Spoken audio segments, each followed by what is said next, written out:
Guys, ഈ ആടെന്ന് പറഞ്ഞ സിനിമയില്ലേ, ആടെന്ന് പറഞ്ഞ സിനിമയ്ക്ക് ഇപ്പോൾ കുറേ ഈ പറയുന്ന പോലെ കുറേ മിക്സഡ് റിവ്യൂസാണ് വരുന്നത്. കുറേ ആൾക്കാർ പറയുന്നു ഭയങ്കര സെറ്റപ്പാണ്, കുറേ ആൾക്കാർ പറയുന്നു പണ്ടത്തെ തരം കോമഡി ഇല്ല.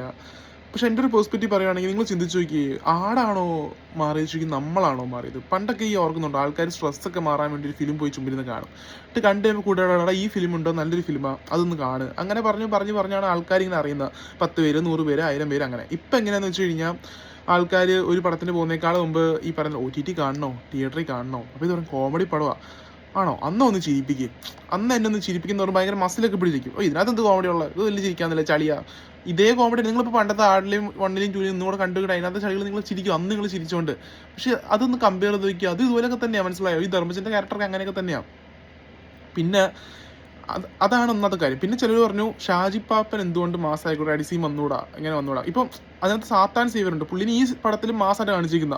പിന്നെ ഈ പുള്ളിക്ക് മണ്ടത്തരങ്ങളും പുള്ളി രക്ഷപ്പെടാത്തതെന്ന് വെച്ച് കഴിഞ്ഞാൽ നീലക്കൊടുവേരി പുള്ളിയുടെ മിസ്സായി, ആ സംഭവമാണ്, മനസ്സിലായോ? അപ്പോൾ അങ്ങനെ ആ പുള്ളിക്ക് ഒരു പ്രത്യേക ഒരു ഇത് കൊടുത്തിട്ടുണ്ട്, ക്യാരക്ടർ കൊടുത്തിട്ടുണ്ട്. അപ്പോൾ ഷാജി പാപ്പൻ എന്ന് പറഞ്ഞാൽ പുള്ളി മാസമാണെങ്കിൽ പോലും പുള്ളിക്ക് പുള്ളിയുടേതായ മണ്ടത്തരങ്ങളും പുള്ളിയുടെ ഗ്യാങ്ങും എല്ലാം ഇതാണ്, മനസ്സിലായോ? പിന്നെ സാത്താൻ സേവർ എല്ലാം മണ്ടൻ, പുള്ളിയുടെ കൂടുതലുള്ളവരാണ് മണ്ടൻ.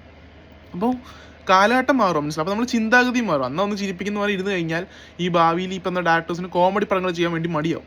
അപ്പോൾ അവരെന്ത് ചെയ്യും, സ്വാഭാവികമായിട്ടും കോമഡി പടങ്ങൾ ചെയ്ത് നിൽക്കും. അപ്പോൾ ഈ അന്ന് പറഞ്ഞാൽ ട്വിസ്റ്റും ഇത് വിട്ട് കഴിഞ്ഞാൽ പിന്നെ ആൾക്കാർക്ക് സസ്പെൻസ് ഉണ്ടാകുന്നുള്ള സംഭവം ഇടുമ്പോൾ കോമഡി പടങ്ങൾ ആൾക്കാർ ഉപേക്ഷിച്ച് ഭാവിയിൽ കോമഡി പടങ്ങൾ ഇല്ലാതാവും.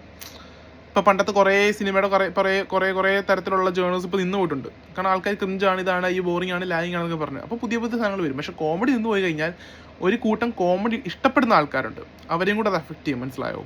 അതുകൊണ്ട് നിങ്ങൾ ഇഷ്ടപ്പെടാത്തൊരു ഓക്കെ, നിങ്ങൾക്ക് പറ്റിയ സാധനം എല്ലാവരും കോമഡി. പക്ഷേ കോമഡി ഇഷ്ടപ്പെടുന്നവർക്കും കൂടെ ഈ സാധനം ഭാവിയിൽ അഫക്റ്റ് ചെയ്യും. ഡയറക്ടേഴ്സിന് പേടിയാവും ആൾക്കാരെ, നിങ്ങളുടെ റിവ്യൂസ് ഡയറക്ടേഴ്സിന് പേടിയാവും. ഈ കോമഡി വർക്ക് ആയില്ലെങ്കിലോ എന്ന് പറഞ്ഞ് ചിലപ്പോൾ നല്ല കോമഡീസ് പോലും അവർക്ക് മിസ്സാക്കാം. അപ്പോൾ നമ്മൾ മലയാളം ഇൻഡസ്ട്രി എപ്പോഴും കമ്പയർ ചെയ്യുന്ന ഒരിക്കലും ഹോളിവുഡായിട്ട് ആവരുത്. കാരണം അവിടുത്തെ ആൾക്കാരല്ല, ഓഡിയൻസ് അല്ല ഇവിടെ, മനസ്സിലായോ? ഇവിടെ കൈയടിച്ചും അട്ടഹസിച്ചും ചിരിച്ച് പേപ്പർ ചെയ്യുന്ന കൂട്ടത്തിലുള്ള ഓഡിയൻസാണ്. അപ്പോൾ അവർക്ക് അതിൻ്റേതായിട്ടുള്ള ചളിയും ഇതും ഇഷ്ടപ്പെടുന്ന ആൾക്കാരും ഉണ്ട്, ഇഷ്ടപ്പെടാത്ത ആൾക്കാരും ഉണ്ട്. ലൈക്ക് ഇഷ്ടപ്പെടുന്നവരുണ്ട്, ഇഷ്ടപ്പെടാത്തവരുണ്ട്. അപ്പോൾ അത് മാറും. അപ്പോൾ നിങ്ങൾ ചിന്തിക്കുക, നിങ്ങളുടെ അഭിപ്രായം എന്തെന്ന് പറയുക. എനിക്ക് പ്രത്യേകം ഒന്നും അറിയില്ല.